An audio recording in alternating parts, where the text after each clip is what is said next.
Amén, mis hermanos. Estamos llegando al final de la carta, después de haber visto todo ese aspecto escatológico, el lugar del mundo en relación a los últimos tiempos, el engaño final, la obra del anticristo, su manifestación, y también de ver la seguridad que tenemos como creyentes e hijos de Dios. Pablo va a hacer unas exhortaciones que parecen algo final. Igual después Pablo vuelve su mirada a hacer algunas exhortaciones prácticas. Pero si nosotros leemos estos versículos, pareciera que Pablo está terminando y concluyendo un poco su mensaje. Entonces hoy vamos a hablar un poco de la petición de Pablo por oración. ¿En qué asuntos Pablo espera que la iglesia ore? La confianza que Pablo tiene en relación a la vida y el andar de los tesalonicenses, y también la seguridad que tiene Pablo en relación a la fidelidad del Señor en medio de las pruebas. Entonces, bueno, vamos a leerlo verso por verso nuevamente y vamos a meditar. Son varias cosas, vamos a ir tratando varias cosas al tiempo, haciendo también algunas aplicaciones, primeramente según lo que Pablo quiere enseñarnos, pero también aplicaciones variadas para nuestras circunstancias.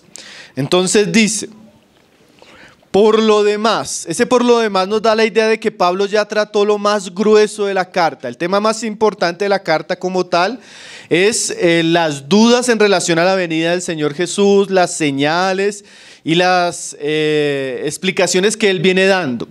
Pero ya ese por lo demás nos muestra que él va a tratar algunos asuntos para ir terminando, que no dejan de ser importantes. Siempre decimos que nada está en la palabra de Dios por estar. Y cada una de estas cosas que Pablo nos va a decir realmente son como pequeñas cápsulas de asuntos muy importantes, asuntos que en otros libros abarcan gran espacio. Pero Pablo, despidiéndose de la costumbre a cerrar dando muchos consejos prácticos y haciendo peticiones que son parte de lo que para él es muy importante en la vida cristiana. Entonces dice, y ahí viene la petición de oración, dice: por lo demás, hermanos, orad por nosotros, para que la palabra del Señor corra y sea glorificada, así como lo fue entre vosotros. Pablo escribe esta segunda carta desde la ciudad de Corintio, como lo hemos explicado. Y Hechos nos dice que Pablo dura bastante tiempo en Corintio, ¿sí? Aproximadamente año y medio, y fue un lugar de mucho conflicto espiritual. Lo mismo que había sucedido en Tesalónica también estaba sucediendo en Corintio. Y aún la historia de los tesalonicenses nos mostraba que Pablo en la primera carta nos decía que él no estaba con ellos no porque no amara a la iglesia, no porque no tuviera un profundo aprecio hacia la iglesia, sino que por causa de la persecución y de las dificultades Pablo tuvo que salir. En esa salida visitó varias iglesias de la región de Macedonia y llegó a Corintio. En Corintio, en medio de mucha adversidad, el Señor le da una visión y le dice a Pablo: Pablo, no temas, predica la palabra porque yo tengo mucho pueblo en esta ciudad. Y ahora Pablo, despidiéndose de los tesalonicenses, los llama, los invita a orar por él y por la predicación de la palabra. Y eso es muy importante porque aquí vamos a ver asuntos, primero, por los cuales los ministros de Dios deben llamar a la iglesia. Y segundo, la responsabilidad que tiene la iglesia de cooperar con el avance y la expansión de la predicación de la palabra. Entonces dice aquí Pablo: orad por nosotros. Ese orad, como dice John MacArthur, está en tiempo presente, lo que quiere decir que esto debe ser un hábito constante en la vida de la iglesia. Pablo esperaba que los tesalonicenses se comprometieran a estar orando regularmente por él y los que están con él en el ministerio de la predicación del evangelio. Eso nos muestra primero que Pablo es un hombre que, a pesar de sus logros en el ministerio, a pesar de su experiencia, a pesar de su éxito en la propagación del evangelio, fundando iglesias, a pesar de que es un hombre maduro, un hombre sufrido, un hombre experimentado, él nos muestra con sus palabras la necesidad de estar orando por aquellos que predican el evangelio. ¿Por qué? Porque a pesar de todo lo que había Pablo logrado, Pablo era un hombre débil, como él mismo nos lo dice. Pablo era un hombre que dependía del poder de Dios. Y Pablo era un hombre que dependía de la oración de las iglesias. Tremendo, hermanos. Nosotros nunca vamos a llegar a un punto donde seamos autosuficientes o capaces por nosotros mismos. Sería un engaño llegar en un punto de nuestra vida a pensar que no necesitamos de las oraciones. Pablo pide, suplica que la iglesia esté orando de manera continua y frecuente por él. Y no solo por él, dice ahí, orad por nosotros. Ese nosotros seguramente nos está hablando de Silvano, nos está hablando de Timoteo, que era ese círculo con el cual Pablo estaba viajando en este segundo viaje misionero, cuando se escribe esta carta, y eran aquellos hermanos que estaban trabajando en aquellas iglesias. Oren por nosotros, hermano, ténganos en cuenta, ¿no? O sea, por lo demás, mientras el Señor viene, mientras el reino de Dios va avanzando, ustedes ocúpense en orar constante y fielmente por nosotros. Eso nos muestra la responsabilidad que tiene la iglesia en relación a sus ministros. Nosotros debemos acompañar, sostener y enviar a aquellos que llevan el evangelio y la palabra de Dios en oración. La petición de Pablo nos muestra su necesidad de Dios y de la oración, pero también nos recuerda a todos los cristianos nuestra responsabilidad de cooperar con la expansión de la palabra de Dios orando. La oración es más que un privilegio, es un deber espiritual, un deber sagrado, necesario y muy, muy oportuno. Pablo le decía a los corintios así, que ellos cooperaban también a favor de la obra con la oración. Hay muchos de nosotros que tal vez no somos llamados a predicar, pero todos somos llamados a orar. Y es una manera en que cooperamos para que la palabra de Dios corra. Como E.M. Bones decía, la oración no es simplemente una fórmula o un juego religioso. La oración es un trabajo serio, indispensable, difícil y tal vez ocupa la obra más importante que puede hacer la iglesia por la palabra. La oración no es solo un mero hábito, no es una manera de refrescar nuestra memoria o nuestra alma. Es un gran privilegio. Un solemne servicio a Dios, una oración, un acto de trabajo espiritual.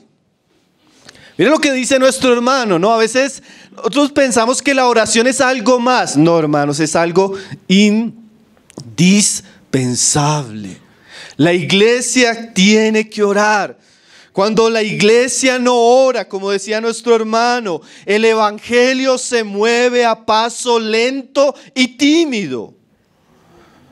Las edades gloriosas de la iglesia han sido perdidas por la falta de oración en la iglesia. Dice nuestro hermano, el infierno se ha ensanchado y se ha llevado se han llenado sus horrorosas cavernas en presencia del servicio muerto de una iglesia que no ora.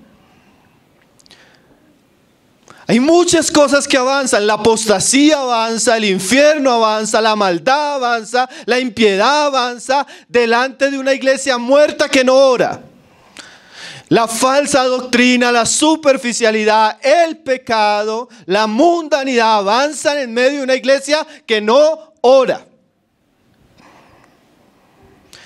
La iglesia tiene que disponerse a esta tarea seria, constante y de manera diligente.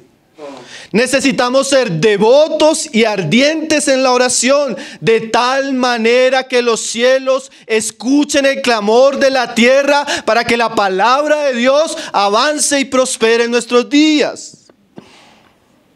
Una iglesia que ora va a bendecir y va a iluminar un mundo perdido. Esto Esto es muy importante, hermanos, la reunión de oración. Los tiempos cuando nos levantamos a orar y buscamos a Dios, necesitamos enfocar nuestras fuerzas, nuestra devoción en ciertos asuntos. Ahora, hermanos, es interesante que muchas veces oramos en el día por cosas que no son trascendentales. A veces esa es una de las cosas que diferencia nuestra vida de devoción y oración a la reunión de oración. En la reunión de oración, la oración se centra en asuntos trascendentales, en la edificación de la iglesia, en la conversión de nuevos creyentes, en la expansión de la palabra. Personalmente no son todos los que oran por esas cosas. Entonces definitivamente no podemos abandonar, descuidar la oración, hermanos, como iglesia. Cuando la oración falta, hermanos, como veníamos diciendo y como nuestro hermano cita, parece que las cosas se van dando de manera muy lenta, muy difícil, con mucha oposición. Y muchas veces eso es una señal de que poco estamos orando por ciertas cosas que son importantes. Entonces Pablo comienza exhortando a la iglesia de Tesalónica en este pasaje a orar. Y definitivamente eso es un deber que tenemos. Necesitamos animarnos regular y constantemente a orar. Ahora, ¿por qué causas? El mismo Pablo no lo dice. Dice, orad por nosotros. ¿Para qué? Para que la palabra del Señor corra y sea glorificada, así como lo fue entre vosotros. Hay dos razones por las que Pablo pide oración. Esta es la primera. Para que la palabra de Dios corra y ella sea glorificada. ¿Qué significa eso, que la palabra de Dios corra? Por eso me gustó el comentario de M. Bones, que a veces el evangelio avanza lento y de manera tímida. Porque lo que Pablo está orando es todo lo contrario. Pablo ora para que la palabra de Dios corra. La palabra, como la traduce la versión de las Américas, este versículo me parece más interesante. La versión de las Américas dice, para que la palabra del Señor se extienda rápidamente. La palabra que usa Pablo en el griego, corra, estrecho, que significa literalmente que avance progresando. Era una palabra que se usaba cuando los atletas estaban compitiendo. Entonces, cuando el atleta comenzaba a correr y comenzaba a saltar y avanzar en los obstáculos, obteniendo una victoria, esa era la idea que tenía Pablo, que el evangelio no vaya de manera tímida, que no vaya de manera vergonzosa, que no vaya de manera interrumpida, sino que el evangelio prospere, avance, crezca, llegue a más lugares. Esa es la idea de Pablo. Nosotros debemos orar para que la palabra de Dios avance sin obstáculos. Llegue a nuevos lugares, llegue a nuevas ciudades, llegue a nuevos países, llegue a nuevas personas. Y que ella llegue y cumpla el propósito. Orar, pero no orar por cualquier cosa, sino orar por la expansión, el triunfo, la victoria del evangelio. Hermanos, todos los que predicamos la palabra debemos saber, y la iglesia también debe ser consciente de que esto es un trabajo de tipo espiritual y requiere la bendición y la ayuda del Señor. Y no es suficiente que tener personas elocuentes, no es suficiente tener personas que tengan gracia para hablar, aún no es suficiente personas que quieran hacerlo. Se necesita la bendición de Dios, se necesita el respaldo de Dios, se necesita que el Espíritu Santo abra el corazón, dé luz al entendimiento, traiga convicción de pecado, traiga arrepentimiento, traiga fe profunda y genuina. Y eso solo lo puede hacer Dios. Por eso Pablo ora, porque Pablo era testigo. El libro de Hechos nos dice que a veces Pablo estaba hablando la palabra y Dios abría el corazón de las personas. Y eso Pablo lo entendía, él lo había visto. Él había llegado a lugares donde comenzaba a predicar y realmente había una operación tan extraordinaria en las personas que a veces ni siquiera tenían que terminar de predicar los apóstoles, Pedro, lo vamos a leer la próxima semana en Hechos de los Apóstoles, llega a la casa de Cornelio y Pedro está predicando y en medio de la predicación entra una convicción, entra un arrepentimiento y los gentiles comienzan a estar llenos del Espíritu Santo y comienzan a hablar en lenguas. Eso era lo que Pablo decía, que la palabra prospere, que la palabra corra.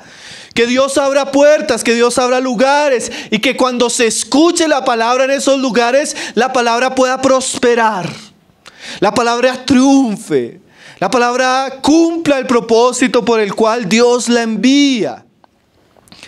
Pablo le está diciendo a los tesalonicenses: hermanos, oren por nosotros. Oren por nosotros, porque ahí en donde estaba escribiendo la carta en Corintio había mucha oposición, había mucha idolatría. Los judíos estaban oponiendo a la predicación del evangelio. Y Pablo oraba para que Dios hiciera una obra preciosa en la ciudad de Corinto. ¿Y saben qué sucedió? Hubo un trabajo extraordinario. Usted mira el avivamiento que hubo en Corintio por la predicación de la palabra. ¿Quién estaba detrás de eso? Seguramente algunas iglesias que con el amor y el deseo de que el Señor Jesucristo fuera glorificado, estaban orando.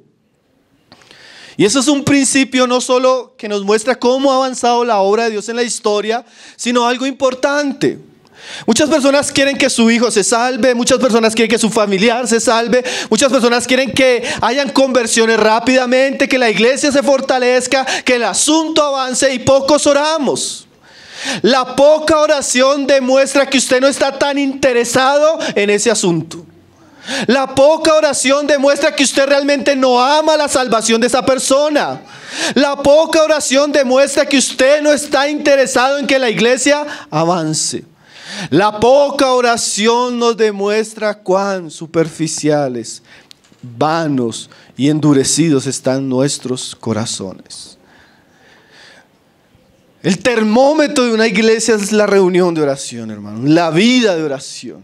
Familias destruidas, derrumbadas, personas desanimadas, luchando con el pecado. Personas predicando y desgastadas sin ningún tipo de fruto. Falta de oración. Falta de oración, hermanos. ¿Usted realmente quiere que la persona se convierta? ¿Usted realmente quiere que la persona se salve? ¿Usted realmente quiere que el asunto avance? Ore. Y permanezca orando. Y continúe orando. En estos días estábamos hablando con una familia, cómo nos contó la conversión de sus hijos. Hermano, era en cada paso donde Dios estuvo actuando, hubo momentos constantes, profundos, de oración entre los padres por esos muchachos. De la iglesia de oración por esos muchachos. A veces nosotros creemos que Dios va a hacer la obra porque Él lo ha dicho. Hermanos, el evangelio avanza de manera lenta y tímida cuando la iglesia no ora. Pablo pide oración porque él sabe que el evangelio se enfrenta con muchos desafíos. Tanto externamente como localmente, nosotros sabemos los desafíos que tiene la predicación de la palabra. Y Dios usa la oración de su pueblo. Entonces anima a los tesalonicenses, pero no solo a los tesalonicenses, ¿cierto, hermanos? Una iglesia como los tesalonicenses que tiene mucha obra, mucha predicación del evangelio, mucho fruto, mucho amor, necesita también tener mucha oración. Nada puede reemplazar eso, hermanos. Nada puede reemplazar la oración y la predicación de la palabra. Estos ingredientes van juntos en el avance del reino del Señor. Por lo demás, hermanos, orad por nosotros, para que la palabra del Señor corra, y no solo corra, mire lo que dice Pablo acá, y sea glorificada. ¿Qué significa eso? Que la palabra corra, llegue a muchos lugares y la palabra sea alabada, sea honrada, sea recibida con honor, con respeto. Ese es parte del triunfo, de la victoria, del avanzar de la palabra de Dios.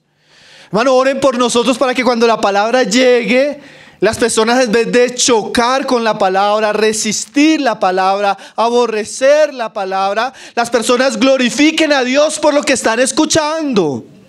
Las personas amen esa palabra, las personas se alegren con esa palabra, las personas decididamente busquen obedecer esa palabra.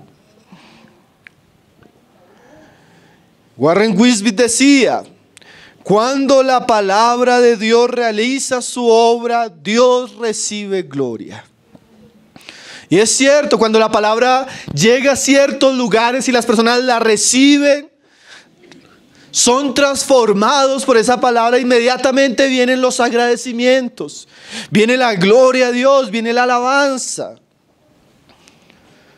Pablo había experimentado eso. Parece ser que esas primeras experiencias de Pablo los llevan a pedir para que la iglesia ore por eso. Si usted lee Hechos 13, de manera rápida, verso 48, en su primer viaje misionero, Pablo llega a la ciudad de Antioquía de Pisidia. Y dice ahí que cuando Pablo estuvo predicando en la ciudad, dice que oyendo esto los gentiles se regocijaban y glorificaban la palabra del Señor. O sea, Pablo ora por eso. Hermano, oren. Oren por nosotros, para que en los lugares que vamos a ir podamos predicar y la gente pueda recibir con alegría la palabra y puedan glorificar la palabra que están oyendo, puedan exaltarla, y así exaltan a Dios, quien es quien envía su palabra. Y dice: y creyeron cuantos estaban ordenados a vida eterna, y la palabra del Señor se difundía por toda la región. Pablo ora por eso.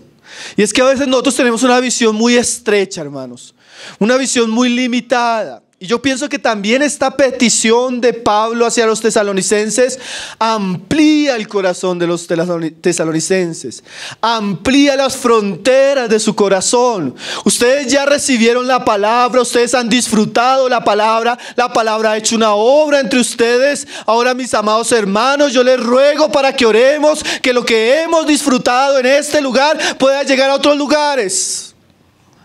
Para que en otras ciudades la palabra llegue, para que en otros lugares se levanten iglesias bíblicas, iglesias sanas, para que Dios avance en su palabra.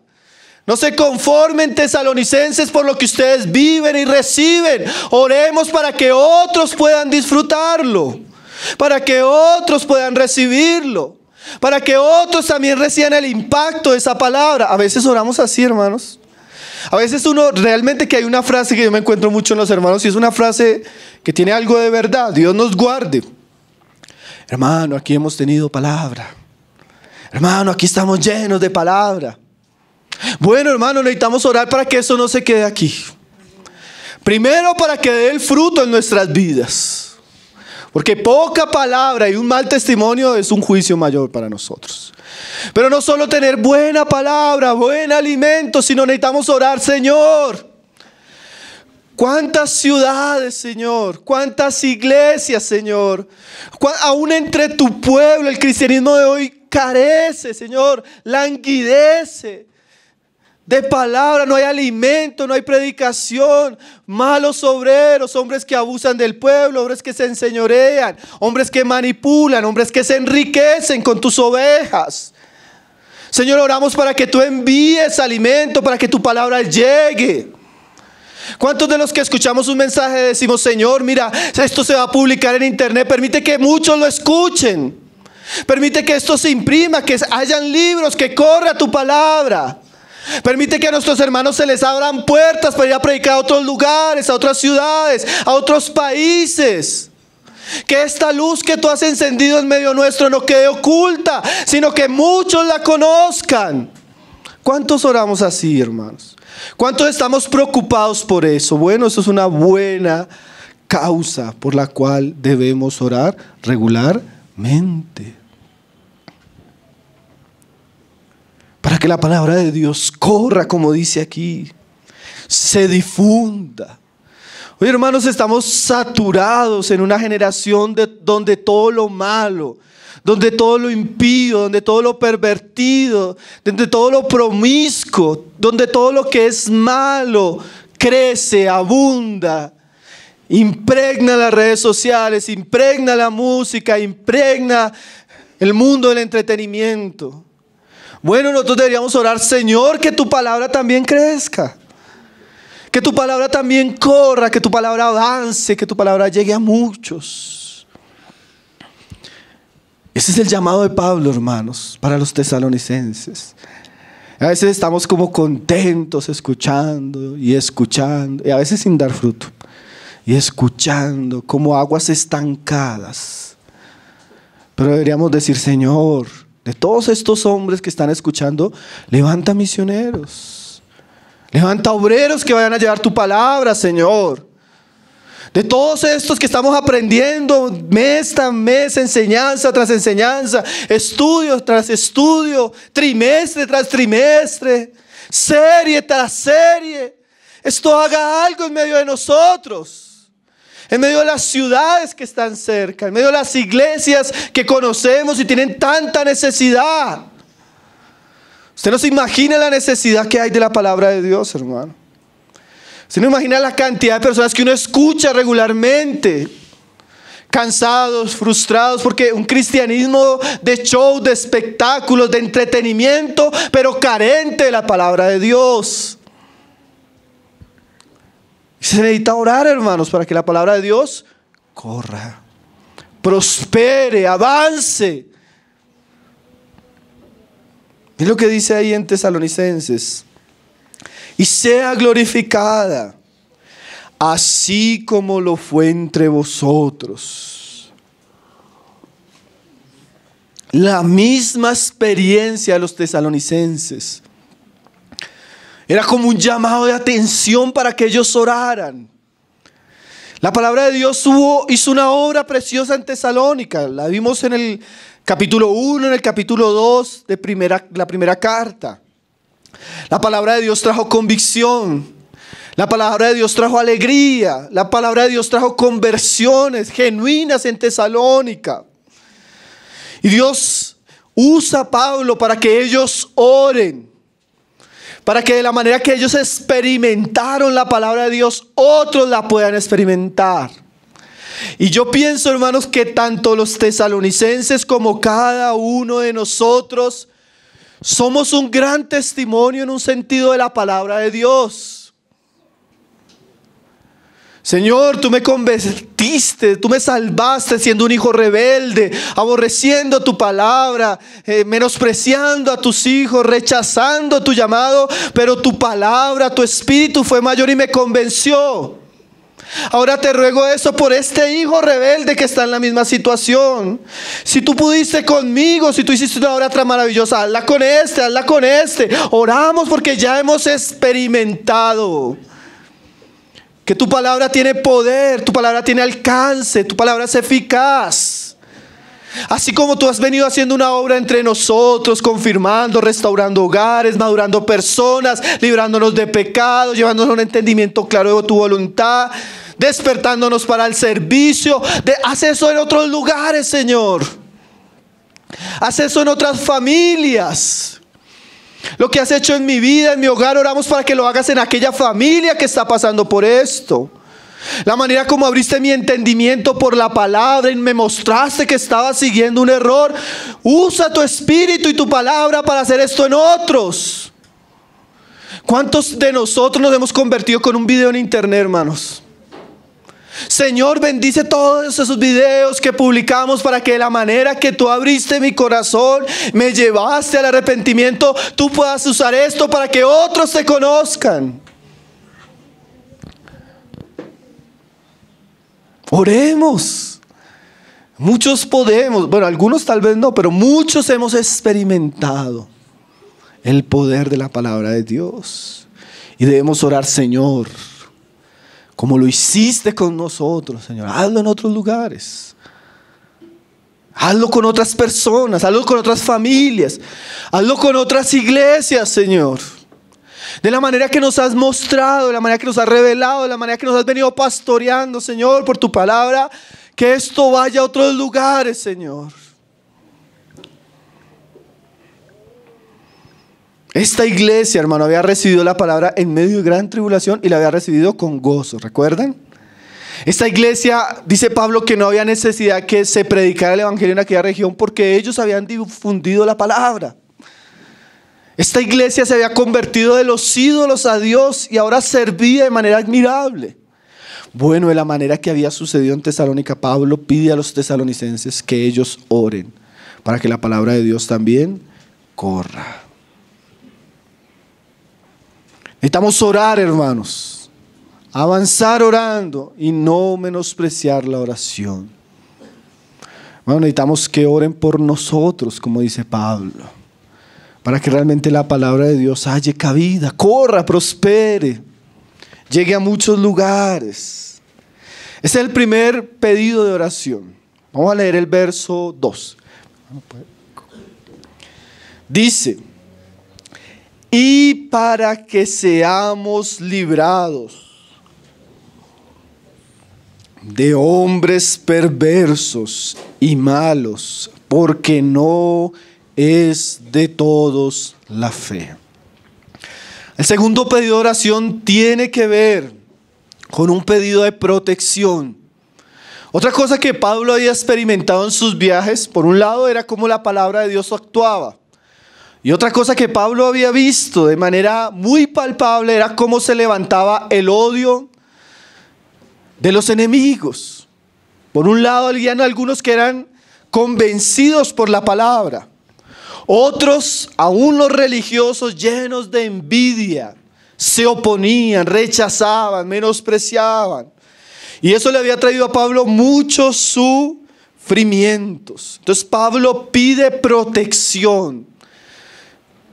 Oren, hermanos, dice ahí, para que Dios nos libre de hombres malos y perversos, porque no es de todos la fe.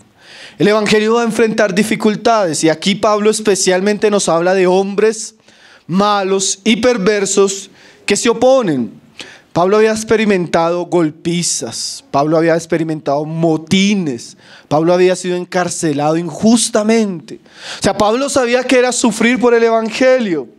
Y Pablo, a pesar de que Dios lo había guardado, Pablo también entendía que parte de esa protección y ese cuidado de Dios en cuanto a su ministerio y su vida personal y la de aquellos que estaban con él, se debía a la oración de la iglesia. Oren, hermanos, para que la palabra de Dios corra, pero también para que seamos librados. Para que Dios nos guarde, para que Dios nos ayude, para que Dios nos dé la victoria en medio de la oposición, de las dificultades, de las prisiones. Pablo, de alguna manera, hermanos, nos va a mostrar con la oración que el ministerio de la palabra es una batalla. Pablo una vez dijo: he peleado la buena batalla. Y esta batalla, mis amados hermanos, por la que Pablo pide a la iglesia que ore, es una batalla que tiene enemigos. Enemigos espirituales y enemigos visibles. Hombres influenciados, claro, por entidades espirituales, por el maligno, por Satanás, por su engaño, para que la palabra de Dios no corra. Pablo decía que el evangelio a veces no llega porque Satanás ciega el entendimiento de los hombres. Hay una operación maligna que se opone, que resiste la palabra. Y eso yo creo que todos los que de alguna u otra manera nos involucramos en algún tipo de servicio donde predicamos la palabra, donde evangelizamos, donde estamos promoviendo la expansión del reino de los cielos, nos vamos a encontrar. Usted comienza a predicar la palabra, usted comienza a evangelizar y usted comienza a ver la oposición. Usted comienza a ver la hostilidad. Usted comienza a ver cómo se genera un ambiente de dificultad. En aquellos días, pues claro, Pablo tenía la lucha constante de los judíos religiosos. Las sinagogas, más adelante Juan dice por el Espíritu Santo, las sinagogas de Satanás. Porque Satanás usó la sinagoga para oponerse a la predicación del evangelio. A veces no solo eran los hombres, era el diablo detrás de los hombres queriendo interrumpir el avance de la palabra de Dios. Cuando la palabra de Dios llega a una vida, cuando la palabra de Dios llega a una familia, cuando la palabra de Dios se está transmitiendo fielmente a la iglesia, cuando el evangelio se está predicando con gracia hacia los incrédulos, el diablo se va a levantar, hermano. El diablo va a resistir, el diablo se va a oponer. Y Pablo ya sabía eso. ¿Sí? Es como el campesino. Muchas veces el campesino sabe que va a sembrar la semilla y si no cuida la semilla se la va a comer la plaga. Eso es algo que usted no necesita enseñar al campesino, la experiencia ya le ha mostrado. A Pablo la experiencia le había mostrado que la palabra de Dios tiene enemigos. Por eso Pablo pide oración. Hermano, oren para que Dios nos libre. Hermanos, oren para que Dios nos guarde. Porque el diablo usa personas para oponerse. Es terrible, a veces el diablo usa hasta personas a veces dentro de la iglesia. Yo hablaba con unos hermanos que estaban pasando una lucha tremenda en la iglesia. Y uno sabía que el que estaba usando a las personas era el diablo. Y terrible el que estaba usando a los líderes. Yo le decía a los hermanos, hay personas que son puestas por el hombre. Y ellos van a tratar de hacer la obra con sus fuerzas naturales. Hay personas que son puestas por Dios y ellos van a usar medios espirituales para hacer la obra. Pero hermanos, no podemos dudar que hay personas que han sido puestas en la iglesia por el diablo. Y se van a oponer a la misma predicación de la palabra. Hombres malos, hombres perversos, de todo tipo, que se oponen a la expansión del evangelio. Y Pablo dice, oren para que seamos librados de hombres perversos y malos, porque no es de todos la fe. O sea, la fe no va a hallar cabida en todas las personas, hermanos. La fe no va a ser recibida por todas las personas. La fe no va a ser amada. El evangelio no va a ser amado por todos. Y generalmente los que no aman el evangelio resisten el evangelio. Los que no aman la verdad luchan contra la verdad. Ahora, eso fue algo muy histórico en la vida y en el ministerio de Pablo. Pero me parecía muy interesante que esta oración que pide Pablo hacer, Jesús también la hace. Cuando Él enseña en el Padre Nuestro cómo debemos orar, el Señor ora para que seamos librados del mal. ¿Se recuerda la oración al final?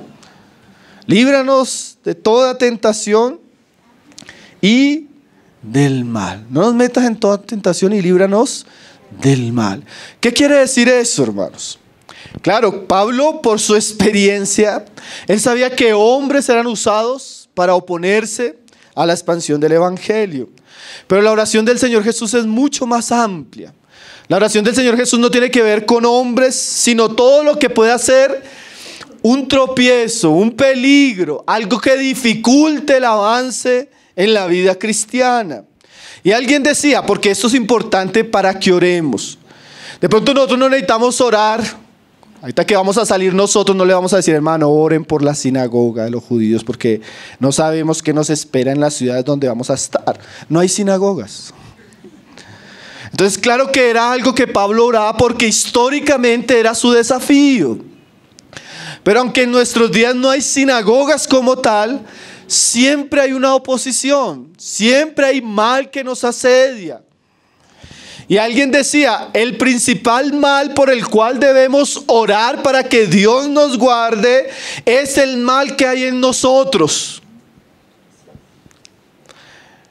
Es asustador, aterrador la capacidad que nosotros mismos tenemos para hacer el mal. Aún los ministros, hermano. Cuando yo le decía que muchos de los problemas en la iglesia actual a veces no ni siquiera están en los miembros de la iglesia, sino en los líderes de la iglesia, no es un chiste, hermano. Porque en nosotros, cuando no hay quebrantamiento, cuando no hay fundamentos en la palabra, cuando no hay humildad, cuando no hay madurez, cuando no hay santidad, nosotros podemos ser un gran tropiezo para la palabra que estamos predicando. ¿Cuántos casos de adulterio? ¿Cuántos escándalos con pecados sexuales? ¿Cuánto robo, abuso y mal testimonio de aquellos que predican el evangelio?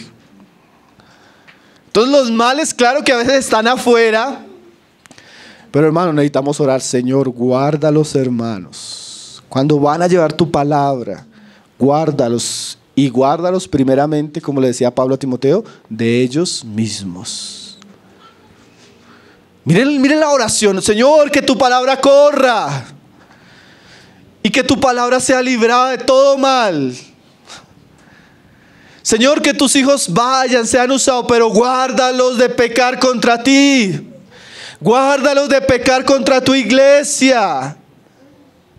Guárdalos de torcer las escrituras. Guárdalos del orgullo, de la vanagloria. Tantas cosas que pueden ser un mal para nosotros, hermano. Personales, pero también no solo queda en el ambiente personal. Además de ser propensos en nuestra debilidad, en nuestra pecaminosidad, además servimos generalmente en un ambiente donde estamos entre pecadores, ¿no? ¿Y cuántas veces necesitamos orar, hermanos, para que Dios cree un ambiente adecuado, para que su palabra avance y el mal sea quitado? Muchas veces necesitamos orar.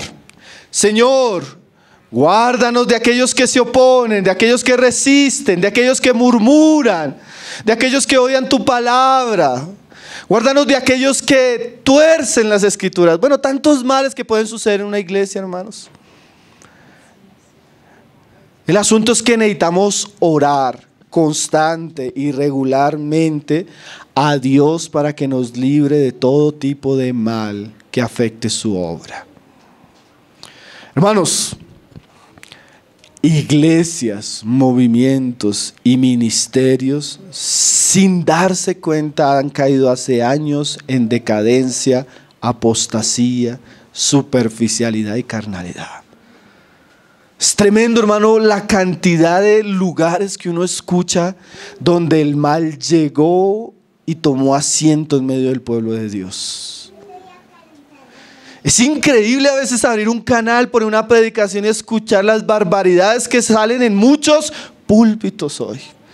La manera como se adora a Dios, la manera como se ora, aún la manera como se evangeliza en muchos lugares se ha pervertido. El reino de Jesucristo no avanza, sino es un sistema religioso tan apostatado que es como un engendro entre las escrituras y una obra diabólica torciendo la verdad de Dios. Y necesitamos orar para que Dios haga algo en medio de tanta maldad, hermanos. A veces nosotros como que nos acostumbramos a lo malo, a lo pervertido, aún en el mundo cristiano. Pero necesitamos orar. Señor, libra a tu pueblo del mal, libra a tu pueblo del engaño, libra a tu pueblo de los falsos maestros, libra a tu pueblo de los falsos profetas. Acaba toda iglesia que ha apostatado y no quiere arrepentirse, Señor. ¿Sí? Libra a tu pueblo de todo mal espiritual, moral. Guárdanos. Y que el Señor nos guarde, ¿no?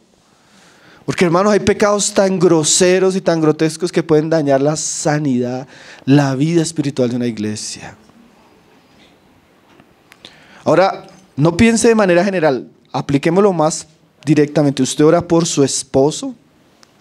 Usted no sabe la cantidad de males que puede hacer su esposo si él se aleja de la gracia y del Señor Jesucristo. Usted ora por su esposa. Usted no sabe lo mala que puede llegar a ser su esposa sin Cristo. ¿Usted ora por ella? ¿Usted ora por sus hijos? Usted no sabe el mundo y la maldad que abunda en nuestros días. Hemos conocido casos de personas que salen a evangelizar y evangelizando caen en fornicación. ¿Usted ora por los que servimos aquí? Tanta maldad, tantos problemas, tantas cosas que nos aquejan, que Pablo dice, oremos, hermano, oremos. Usted no sabe lo que uno, a veces uno no exagera cuando dice usted no sabe lo que uno escucha, hermano. Tanta gente que llama, escribe. Usted les muestra los correos que a veces uno recibe en la página, hermano. Eso es iglesias que sutilmente entró el mal como una serpiente. Y el mal llegó y acabó con la iglesia. Pecados, herejías, divisiones, pleitos. A veces que surge que pasó y esto, y comienza a ver una cosa y uno no se da cuenta, y es el mal y el maligno avanzando. Necesitamos orar, hermanos. Ahora eso es más grosero, pero ¿qué tal ese mal sutil que atrapa nuestro corazón, nos vuelve mundanos, nos vuelve descuidados, nos vuelve ausentes? ¿Recuerda la predicación de Marcelo?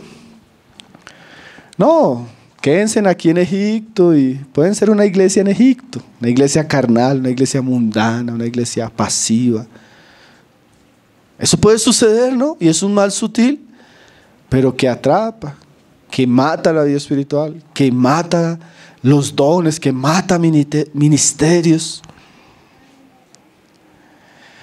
Alguien decía, esta oración por protección es un apelo a Dios para que realice una vigilancia sobre nuestros ojos, oídos, bocas y pies y nuestras manos, de cualquier cosa que veamos, oigamos o digamos, o en cualquier lugar al que vayamos, o en todo lo que nosotros hagamos, Él nos proteja de pecar, nos proteja de dar mal testimonio, nos proteja de dar mal testimonio a su palabra. Esta petición es una salvaguardia contra la arrogancia y una falsa sensación de seguridad y autosuficiencia. Eso es muy peligroso cuando tenemos esa falsa seguridad que a nosotros no nos puede suceder, que a mi familia no le puede suceder, que mis hijos, que yo no, hermano, eso es tan peligroso. ¿Sí? Personas que antes levantaban su cara con tanto orgullo, hoy la tienen que agachar con tanta vergüenza, porque el engaño, el pecado y el mal es tan poderoso, que si nosotros no oramos y velamos por estas cosas, podemos ver los efectos negativos. Sabemos, decía alguien, que nunca habremos llegado espiritualmente y que nunca estaremos libres del peligro de pecar hasta que estemos con el Señor. Oremos, hermano. Oremos para que Dios nos libre de hombres malos y de perversos, y que Dios nos libre de todo mal. Como Jesús oraba, Señor, guárdalos de todo mal. John MacArthur decía, en un mundo maldito, en el que somos maltratados por la maldad que nos rodea, confesamos nuestra incapacidad para tratar con el mal. Confesamos la debilidad de nuestra carne y la impotencia absoluta de los recursos humanos para combatir con el pecado y rescatarnos de las garras del mal. Pero sobre todo, confesamos nuestra necesidad de protección y de que nuestro Padre amoroso nos libre en los momentos que lo necesitamos. Es importante eso, hermano. Líbranos, Señor. Ahí usted va a tener que decir, líbralo de esa mala amistad, líbralo de ese lugar, líbralo de ese comentario, líbralo. ¿Sí? Hermanos, hay mucho mal. Necesitamos orar, no podemos ser descuidados.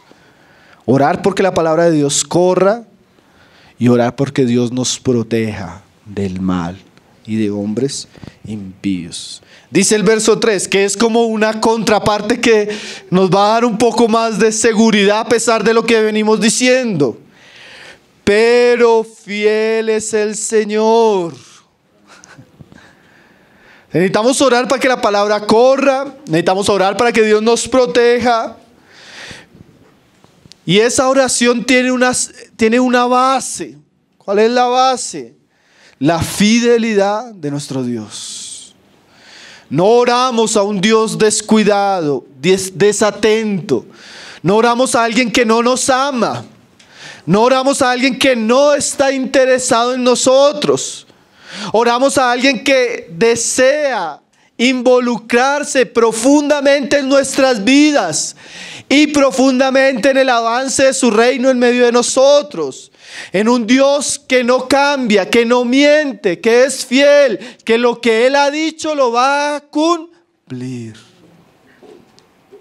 Dios es nuestro refugio, hermanos. Dios es nuestra seguridad. A pesar de nuestra debilidad, las muchas luchas y la necesidad de que la palabra corra, podremos confiar de que Dios está velando por su obra. Dios está velando por su iglesia. Dios está velando porque su palabra llegue a aquellos que Él ha escogido. Dios está velando para que el mal no prospere ni nos venza. ¿Sí? Pero la fidelidad de Dios no nos lleva a ser descuidados, nos lleva a orar.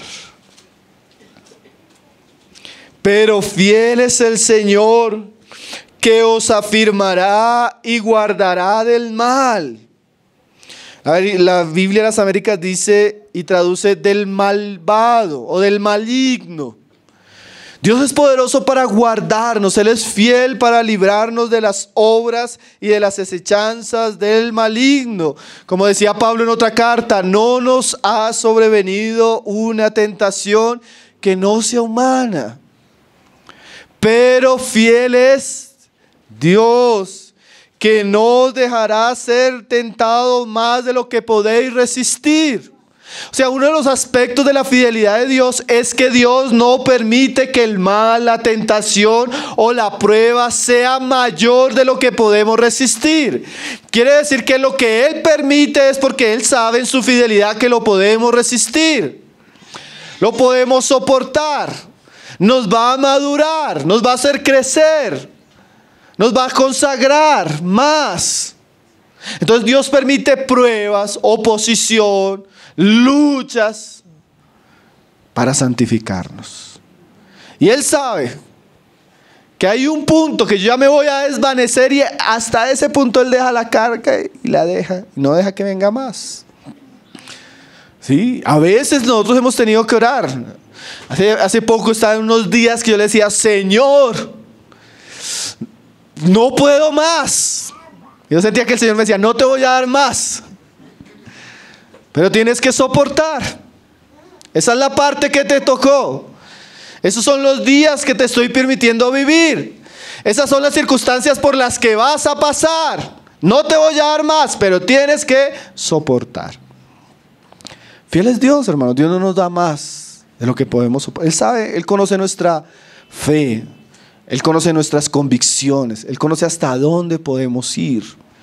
Eso es tan bueno, ¿no? El Señor le puso límites al diablo. Vas a tocar ajo, hasta acá te permito. No, es que, bueno, te voy a permitir hasta acá. Dios le pone límites al diablo, hermano. Dios es soberano. Dios no deja que la maldad vaya más allá de lo que podemos soportar. Tan bueno que es el Señor, ¿no? A veces uno dice, Señor, pero tantos problemas, eso es lo que puedes soportar. También a veces, por eso el Señor, a veces uno quiere, Señor, una iglesia más grande, ¿para qué? Si ya no podemos. A veces uno no puede soportar. Yo a veces me sentaba con estudiantes y me decían, no, hermano, yo estoy pastoreando una iglesia de 400. Dios tenga misericordia de usted, mi hermano. El Señor sabe hasta dónde podemos soportar, qué podemos sobrellevar y qué no. Y parte de su fidelidad es llevarnos hasta donde podemos, ¿sí? A veces uno quiere que las cosas sean fáciles, hermano. Aquí a veces uno quiere que... Yo a veces me doy cuenta que hasta a veces nosotros pecamos, hermano, hacemos unas cosas y después queremos que todo se solucione fácil y rápido. Y así a veces en la iglesia queremos que la iglesia crezca, edifique, madure, dé frutos. Hermano, pero somos pecadores. Y todo hay una serie de dinámicas que tenemos como hombres complejas, ¿no? Como la familia. Uno quiere tener la familia perfecta, ¿cierto, hermano? Y Dios nos dio la familia que podíamos soportar. Algunos tienen más hijos, otros menos hijos. Unos no tienen hijos. Uno tiene ciertos suegros, otros ciertas suegras, lo que podía soportar. Pero Dios es fiel a pesar de, en medio de, para que su obra avance. Dice, pero el que, fiel es el Señor, que os afirmará y guardará del mal. Dios hace dos cosas en medio de esas cosas: afirmarnos, hacer que nuestra fe sea más robusta, más cimentada, más sólida, hermanos. A veces los periodos de prueba, de dificultad, Dios lo usa para que nosotros echemos raíz, como cantábamos hoy, esa canción tan linda, ¿no? Para que nos mantengamos firmes y arraigados. Cuando usted comienza a pasar pruebas, si usted se fortalece y se afirma en el Señor, usted se va a dar cuenta que su estabilidad espiritual es mucho mayor cuando pasa por ciertas cosas, ¿no? Ya se vuelve uno más sólido en sus experiencias, menos emocional, menos de doble ánimo, ¿sí? Ya se vuelve como ese boxeador que aprende a recibir golpes. ¿Sí? Usted ha visto los boxeadores que aprenden a recibir golpes y no caen, siguen, mantienen. El Señor puede afirmarnos, y dice aquí, y guardarnos, protegernos, sacarnos en victoria, ayudarnos, ¿sí? No dejar que eso tenga un daño, un perjuicio en nosotros. Pablo tenía esa confianza en la fidelidad de Dios. Y dice ahí el verso 4, y tenemos tal confianza respecto a vosotros en el Señor, en que hacéis y haréis lo que os he mandado. Esta es la última exhortación de este contexto, hermanos. Pablo dice, ahora ya despidiéndose, animando a la iglesia a orar, confiando en que Dios protege a la iglesia. Pablo tiene la confianza respecto a los tesalonicenses. Pablo no le habla así a los corintios. A los corintios les dice, ¿será que tengo que ir de mal genio para exhortarlos a ustedes? ¿Para qué? Con los tesalonicenses no había nada de confianza, porque la iglesia tesalónica era una iglesia muy inmadura, muy carnal. Pero los tesalonicenses, por su experiencia, en medio de las dificultades, habían manifestado ser un pueblo fiel. Entonces Pablo dice, y tenemos confianza respecto a vosotros en él.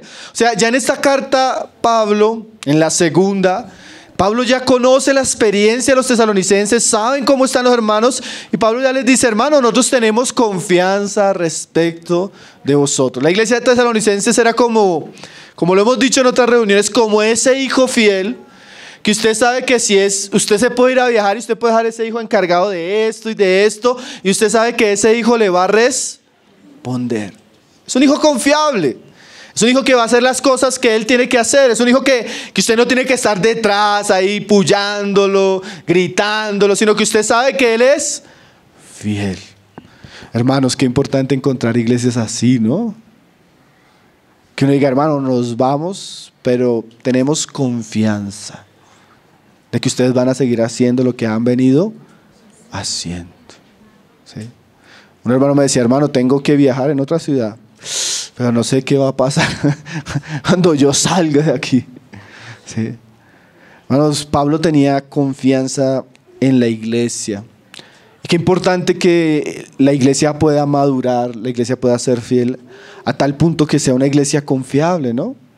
Nosotros podemos decir, no, hermanos, nosotros podemos confiar en la iglesia, podemos confiar en las familias, podemos confiar en los hermanos que están sirviendo, podemos confiar en las hermanas que están trabajando, porque sabemos que en nuestra ausencia o estando presentes, ellos se van a mantener fieles. Tremendo, ¿no, hermanos? Hay hermanos que uno sabe, hermanos, hay hermanos que uno dice, no, yo con el hermano no tengo ningún problema, yo sé que el hermano, lo que él se ha comprometido a hacer, lo que él ha dicho, lo hace para el Señor y es fiel. Uno no tiene que insistir, uno tiene que pullar, uno tiene que, ¿sí? Una de las cosas que yo le decía a mi esposa una vez que prácticamente me hizo tirar la toalla en el ministerio editorial es ese. Encontrar un equipo de 15 personas fieles es difícil. Y usted a veces tiene 8 buenas y los otros 8 le dañan todo, hermano. Usted no puede confiar, usted no puede esperar, usted tiene que estar puyando, cumplió la fecha, no hizo así, se puso de mal genio, se puso bravo. Una cantidad de dinámicas difíciles. La iglesia tesalónica no, hermanos. Una iglesia fiel, una iglesia que caminaba sola. Hermanos, una parte de madurar es aprender a caminar solos. Hay tiempos donde podemos servir, podemos estar, pero hay tiempos donde la iglesia tiene que aprender a caminar sin el policía. Porque a veces los hermanos, llegó el hermano, bueno, un ejemplo, llegó el hermano Pablo. ¿Sí? Le voy a decir al hermano Pablo que está... Hermanos, ¿qué es eso? Eso es falta de madurez. Nosotros debemos ser cristianos que sirvamos al Señor, que vivamos delante de Él maduros, responsables, confiables. Es muy triste estar, hermanos, ¿sí recuerda que hoy tiene que llegar temprano a lo que se había comprometido durante 2 años? ¿Cierto que no, hermanos? Hermanos, hoy es miércoles de reunión de oración, que si vienen, por favor. Hermano, que usted dijo que iba a hacer esto y esperamos que cumpla esto. Ay, hermanos, eso es inmadurez. Eso es inmadurez. Y Dios quiere que maduremos. Y no solo en cosas así prácticas, en nuestra vida espiritual, en nuestra vida devocional, en nuestra vida de santificación, en nuestro servicio a Dios. Dios quiere que seamos fieles. Dios quiere que seamos íntegros, confiables. A veces uno está pensando, Señor, estamos orando y hermano, ¿quién piensa que nos puede ayudar? ¿Nos puede ayudar? No, no nos puede ayudar. ¿Nos puede ayudar? No, no, no nos puede ayudar. Porque a veces la inconstancia, el doble ánimo, esas cosas nos perjudican, hermano. Necesitamos madurar. Necesitamos ser cristianos confiables. Dice ahí, y tenemos confianza respecto a vosotros en el Señor, en qué hacéis. O sea, ahora mismo estás haciendo. Y como ellos estaban haciendo en ese momento, la expectativa era ¿qué? Y haréis. O sea, cuando la persona es fiel en lo que está haciendo, uno puede pronosticar que va a hacerlo, ¿cierto? El que es fiel en lo poco, dice la palabra, uno sabe que a futuro va a ser fiel. El que no es fiel en lo poco, pues... En que hacéis y haréis. Y mire esta frase, hermanos. Lo que os he mandado. O sea, Pablo conocía que la iglesia tesalónica era una iglesia obediente. Obediente a las instrucciones, obediente a la palabra, obediente a la enseñanza. Y esa palabra que os he mandado, Pablo usa un término militar. Como cuando un superior mandaba a un soldado a hacer algo. Nosotros como iglesia también debemos aprender que estamos bajo una autoridad, que es la autoridad de Dios, de Cristo y de su palabra. Y que las cosas que Dios nos habla por su palabra deben ser obedecidas. Y Pablo tenía confianza porque él sabía que si la iglesia obedecía a la palabra y lo que había escuchado, no había peligro al error. No había peligro al fracaso. O sea, una iglesia obediente, y eso es bueno saberlo, hermano. Si usted es obediente y fiel al Señor y a la palabra, usted no se preocupe, hermanos. Usted no se preocupe porque siempre que hay obediencia, siempre que hay fidelidad, Dios bendice, hermano. Dios respalda. Cuando hay problemas, ay, hermano, pero no le dijimos, hermano. No le dijimos, hermana, que esto y la palabra enseña. Ay, hermano, pero siempre los problemas son sinónimo de desobediencia, hermanos. Siempre, hermano. Un cristiano obediente, una familia obediente, una iglesia obediente a la palabra de Dios, sujeta, que escucha, que sirve, que se apropia de las responsabilidades que tiene bajo la autoridad de Cristo y de su liderazgo. Es una iglesia que va a caminar de triunfo en triunfo, de victoria en victoria. Es una iglesia que, hermanos, va a dar mucho fruto para la gloria de Dios. Entonces el deseo de Pablo y la esperanza de Pablo en este último versículo era que los tesalonicenses continuaran en ese patrón de obediencia. Y eso es importante, hermano. Usted que ha sido fiel, usted que ha sido obediente, usted que está esforzando en la gracia, usted que está trabajando para el Señor, usted que está esforzando en escuchar, obedecer la palabra que ha venido aprendiendo, siga. Siga que hay unos frutos maravillosos en ese camino. Siga que Dios no abandona a los que en Él confían, a los que ponen por obra sus mandamientos. Y dice el verso final: y el Señor encamine vuestros corazones al amor de Dios y a la paciencia de Cristo. En últimas, Pablo sabe que el que guía los corazones, el que dirige los corazones, ¿quién es? Dios. Esto es precioso, ¿no, hermano? Cuando usted se sienta a escuchar al hermano y él comienza a contarle su experiencia. Usted comienza a darse cuenta que claro, nosotros servimos, nosotros predicamos, pero en últimas el que hace el trabajo en los corazones es Dios. Dios que va dirigiendo el corazón al amor. Dios que va dirigiendo el corazón a la paciencia. Dios que va dirigiendo el corazón a la santidad. Dios que va dirigiendo el corazón a la perseverancia. Entonces nuestro deseo, mis hermanos, y oración también, es que el Señor dirija nuestros corazones hacia aquellas cosas que necesitamos vivir, como el amor de Dios. Alguien que tiene el amor de Dios, hermanos, una persona que va a ir también un camino dichoso. El amor todo lo puede, ¿no? Todo lo espera, todo lo soporta. Y alguien que aprende también de la paciencia o la perseverancia de Cristo, es alguien que va a poder soportar cualquier tipo de desafíos. Entonces, vamos llegando al final de la carta, mis hermanos, con estas preciosas exhortaciones de Pablo, exhortaciones a la oración, exhortaciones a estar firmes y exhortaciones a confiar de que los tesalonicenses van a hacer aquellas cosas que Dios les ha mandado. El Señor encamine nuestros corazones en todos estos asuntos que hemos venido aprendiendo por su palabra.